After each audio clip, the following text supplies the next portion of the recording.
Okay, so now let's talk about output functions and loss functions, right? So this is where we were. We wanted to understand how to choose a loss function, and that in turn would depend on what your output function is. So let's look at that, right?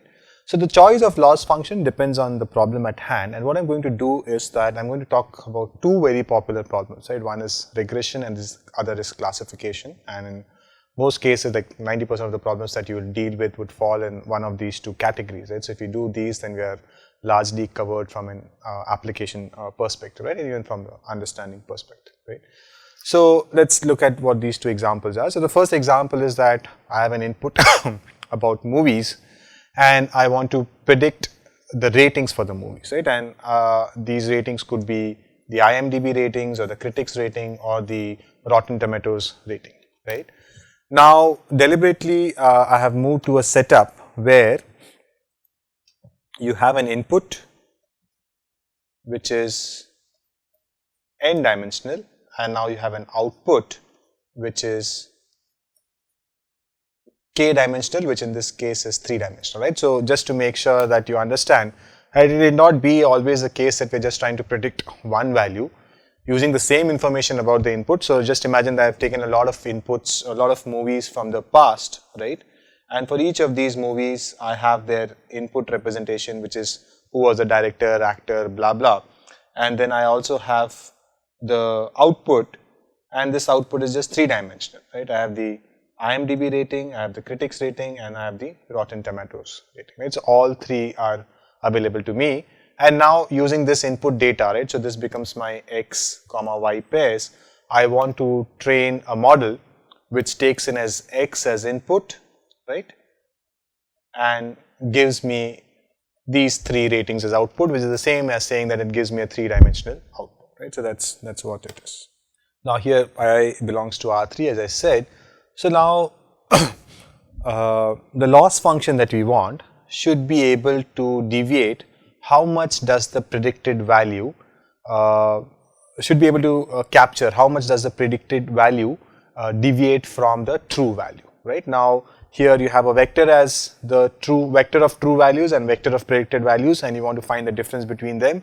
So the obvious loss function would be the mean squared error loss function, right? So you have three values that you are predicting. For each of these values, you calculate the square of the difference between the true value and the predicted value. You sum it over all the n training examples that you have and then take the mean or the average. So this is the mean squared error that you would compute. So this we have already seen, right? So when you're trying to predict real values, it's best to take the squared error loss because it computes the deviation between the true value and the captured value, right? Now, a related question here should be, what should the output function be, right? So you have the output function sitting here, right? So this dark green guy is the output, right? And I'm taking A3 and I'm going to pass it through some output function, and that is going to give me the output y hat, which is shown as the dark or the shaded green part here, right? So what should my output function be, right? So now let me ask you a question, right? Can it be the logistic function, right? So we had seen the logistic function which takes any input, right? So A3 would be the input, and I'm asking whether O can be the logistic function, right? And what would that mean? It would just take the input and it would compute the logistic function for that, right? Now, can that is that okay? Is the question, right? Sorry, it just should be. It will compute it element wise, right? So A31, A32, A33 is what it will compute, and that would be y hat 1, y hat 2, y hat 3, right? Because of the three values that I'm trying to predict. So is that a good choice, right? And as all of you realize, it wouldn't be a good choice because the logistic function I know is going to clamp all my outputs between 0 to 1, right? So the logistic function, as we had seen, is something like this, right? So the output goes just from 0 to 1, right? So no matter what the input is, my outputs are going to lie between 0 to 1, right? Now, why is that not good here? Because here I know that the ratings are on a scale of 0 to 10. In fact, they could also be on a scale of 0 to 100. So then if I choose the output as a sigmoid function, then my network is always going to predict values between 0 to 1, whereas my true values are between 0 to 10 or 0 to 100, and then that doesn't make sense, right? So I need to be able to predict unbounded values or values having a much higher range than 0 to 1, right? So that's what the constraint that I have. And in such cases, when your output is going to be a real value, right, and not just bounded between 0 to 1, then the best thing to use is just use a linear activation function. What does that mean? So I have done all the computations up to this point, right? That means up to this white portion, right, of the green neuron, right? And that what I get there is AL. AL is of course AL1, AL2, AL3, right? In this case, it's a collection of 3 elements. Now I'm going to just multiply it by a matrix WO, okay? And what is the dimension of that WO going to be? It's again going to be 3 cross 3, right? Because at the output again I want H, right? And H is again 3 cross 3, right? I want 3 values there, sorry, 3 cross 1, right? And which is just the same as y hat 1, y hat 2, y hat 3, right? So I want 3 values. I have input which is a 3 cross 1 vector, so I should multiply it by a 3 cross 3 matrix, right? So this is the transformation that I'm going to do. I have some values computed here. Now I'm going to just multiply it by a weight vector W, and now plus add the bias, right? So that's always there. I'm going to add the bias also, and I'll get a 3-dimensional output, and those are my values, and these are not going to be bounded between 0 to 1 because my W is not bounded, my A is not bounded, my B is not bounded, right? So that's what I'm going to use. But now the question that you could ask is that if A is not bounded, B is not bounded, W is not bounded, and these could take on any values, then how am I sure that my algorithm will not start, or my y hats which I am predicting, right, which is the output here, why won't it be like 1000, 10,000, 100 and so on, whereas actually I just want values between 0 to 10, right? So I want that the output should be 0 to 10, right? That's why I did not choose the logistic function, because I told you that logistic function will give you between 0 to 1, right? Then perhaps I should have chosen something which gives me values between 0 to 10. I did not do that. I chose a linear function which is not bounded, right? It could give me any values. It could give me 10,000s, 1 lakhs and so on. So then how would the network deal with this situation, right? So the answer to this, as most of you would understand, is that it's through the loss function, right? So now if my network starts predicting the value of y hat 1, right, which was say the IMDb rating, as 1000, whereas actually the value is somewhere between 0 to 10, right? Let's say it was 9.5. Then my difference between 9.5 minus 1000, the whole square, right? This is my loss function. This is going to be very high, right? If this is going to be very high, then my loss is very high. That means what is the network, what is the signal that the network is getting? That the current parameter configuration, which is giving me these high values of the output, is not a good configuration, and it will start pushing it away from those configurations, right, using the gradient descent algorithm. So if I get a large loss, that's an indication that I should start moving away from those configurations, and the network will start doing that. So hence that is the reason why it will not learn to predict these high values. The only way it can minimize the loss is by staying within that range. The moment it goes very far from that range, it will not, the loss values would become very high and it will be pushed away from those configurations. And so the loss will make sure that my values stay in that range. But if I had chosen the logistic function, even if the loss is giving me that signal, I can't do much, because no matter what happens, the logistic function is only going to give me values between 0 to 1. It doesn't matter how I adjust W1, W2, W3, B1, B2, B3. At the end, my values are always going to be 0 to 1, right? Hence, that wouldn't have worked out, okay? Okay. So that's what you would do in the case of regression. Now, the next thing I'm going to do is talk about classification. And to understand the loss function in the classification context, you need to know about cross entropy. So I have a separate video which is from a previous course which we'll point to. So that would be kind of the preparation video for this lecture, which talks about information content, cross entropy and so on. So you could see that video first before you look at the next part, and we'll just put a link to that video here, right? Okay, so assuming that you have seen that video, let's go to this discussion. So now let us consider another example, which is a classification problem. So you are given an image and you want to classify it into say one of 4 categories, right? And now again, what would the output you want to predict is you want to predict probability distribution, right? So in the previous video, the helper video that I just pointed you to, we see that in the case when the class is known, right, you could still think of this as y being a random variable which can take on 4 values, 1, 2, 3, 4, 1 for apple, 2 for banana, 3 for mango, 4 for orange, and so on, right? So it can take on these 4 values, right? And what your network will do is, it will predict what is the probability of each of these values, right? Whereas from the true label, you know what the actual probability distribution is. If this is an apple image, then you know with 100 certain, because that's what the label has already told you. So you know with probability 1 that it's an apple image, and the probability of mango, orange, and banana is 0, whereas your network is going to predict some values, right? 0.2, 0.3, 0.4, 0.1, right? And somehow you want to be able to capture the difference between these two values, right? So there are 2 problems that we need to solve here. One is, given that I know that I'm trying to predict a probability distribution, because my true output is a probability distribution, right? The sum of the values is 1, right? How do I make sure that my output is also a probability distribution, right? That means all the values are between 0 to 1 and they sum up to 1, right? So how do I choose an output function such that my output is also a probability distribution? If I'm able to do that, how do I come up with a loss function, right, such that it tells me the difference between these two? Now, one loss function that you can always choose is the squared error loss function, right? You can again treat these as just 2 vectors and try to find the difference between them. But given that you know that these are probabilities, what is the special thing that you can do? And the video that I pointed out says that you can use the cross entropy loss function. So I'm going to rely on that and come back to the discussion on cross entropy, right? So this is the intuition that I want you to build, that in the case of classification problems, you have a true probability distribution which looks like 1 and all zeros. That 1 will be on the class which is the probability mass of 1 would be on the correct class and 0 on all other classes. Whereas your network will also predict some probability distribution because you will make an appropriate choice of the output function. And now you're looking for a loss function which finds the difference between these 2 probability distributions. So that's what you want to do in the case of classification.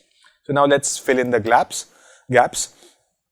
Suppose you want to classify an image into one of k classes. Here again we could use the squared error loss to capture the deviation, but can you think of a better function, right? So that's the idea, that's the motivation that I have set up. Now notice that y is a probability distribution, right? The 2y is a probability distribution. As I said, all the mass is on the correct class and 0 on the other class, right? That is something that you understand. Therefore, we should ensure that whatever y hat we are going to predict should also be a probability distribution. Again, I've already explained all this, just redoing it. So now what is the choice of the output function that you should choose, right? And this is what we have so far, right? Again, up to this point, we have done all the computations and I'm trying to understand what should be the output function so that I get this shaded green part, right? So I've done up to AL, and what should O be, right? So the choice of O that we are going to make is what is known as the Softmax function, and this is how you write the Softmax function. And let me now explain what we are trying to do here, right? What is this function trying to say, right? So let's look at an explanation of that. So okay, I can do it. I need some space to do that. Let me just make some space. Okay, so I can use this. So now suppose our AL, right? This is AL. Okay. Now suppose it had again, we had, say in this case we were looking at a 4-class classification problem, right? So let's see it at AL, all the computations that have happened so far, this is what my AL vector looks like, right? Suppose it's minus 10, 10, 20, 30, right? So this is what my AL looks like. And from that, I am not happy with this because this is clearly not a probability distribution. It has values greater than 1. It has also negative values, right? So this is not what I want.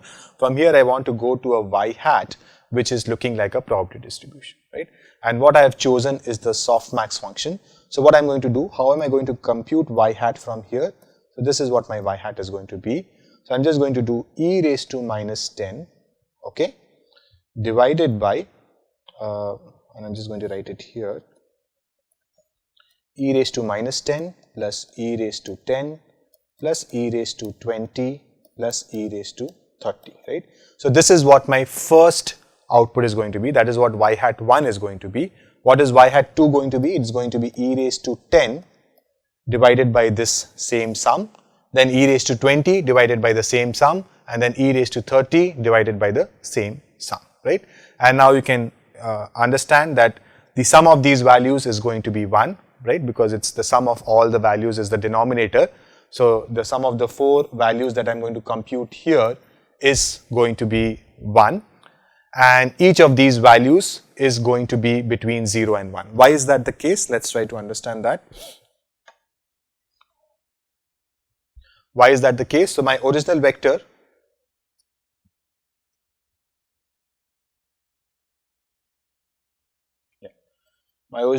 was say minus 10, 10, 20, 30, right? And now each value that I have computed is e raised to the corresponding value divided by sum of the e raised to all the values, right? Now even if I have a negative value in my original vector, e raised to that is still going to be positive, right? So that's one thing for sure, that once I compute the yi's, there are going to be no negative values there, right? The other thing for sure is that the sum of the values is going to be 1, right? So two criteria that we have for probability distributions are satisfied. Since the sum of the values is 1 and every value is going to be greater than 0, that means that each of these values is going to be between 0 and 1, right? It cannot be greater than 1 because then the sum cannot be 1 because every value is positive. And it cannot be negative because it's all e raised to something, and even if the original value is negative, so e raised to minus 10 is going to be 1 over e raised to 10, and this is still going to be a positive value, right? So I have taken the original computations AL that I had, and I've been able to convert that into a probability distribution using the Softmax function. I've also explained what the Softmax function looks like, and just want to talk about one more thing here, right? So you could have asked me that why did you do this e raised to x, right? I mean, why did you raise every value to the exponent and then did that? Why couldn't I have just taken every value here, right? For example, for this guy, take 10 and then divided by the sum of the remaining elements. Would that have not been enough, right?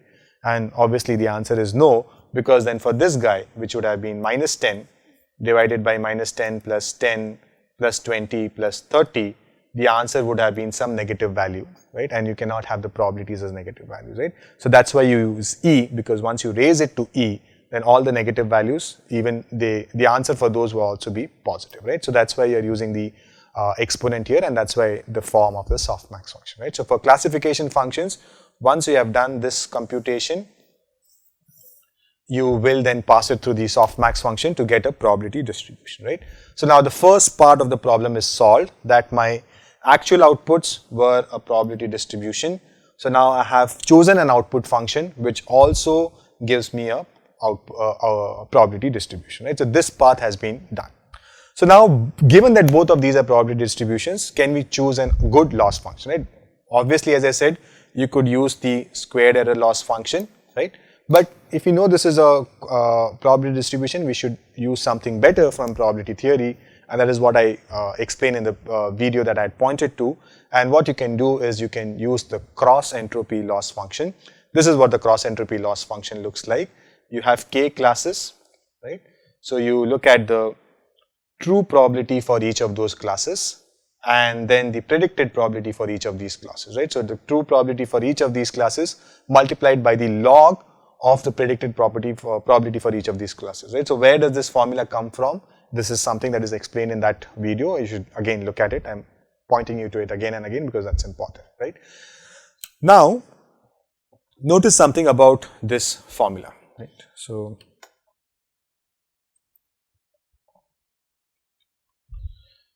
that this yc, right? Now yc can be y1, y2, y3 all the way up to yk, but it will take on the value 1 only for the correct class, right? Only when c is equal to L, that means only for the true class label. In this case, only y1 is going to be 1 and all the other y's are going to be 0, right? That means when you are taking this summation and you have y1 multiplied by something, y2 multiplied by something, y3 multiplied by something and so on, then only one of these terms is going to survive, right? The term which had value 1 and all the terms which had value 0 are going to disappear in the summation. So although I have written this as a summation, it will only have one term which would be yl multiplied by log of y hat l, and that y hat YL is again going to be just 1, right? So because L is the true class, and for the true class, YL is equal to 1, right? So then what remains, and of course there's a negative sign here, is just log of Y hat L, right? So this is what remains, and let's understand what that quantity is, right? So it is negative log of the predicted probability of the true class, right?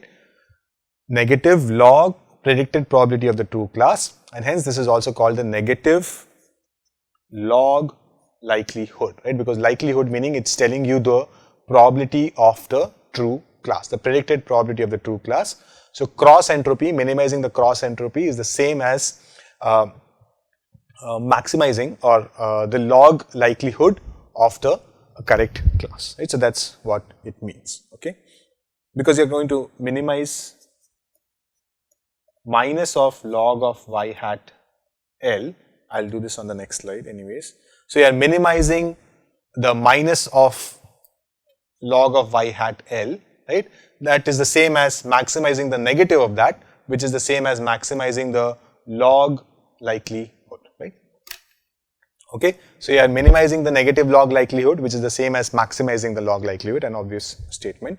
So this is what the loss function and the output function looks like for the classification case, right?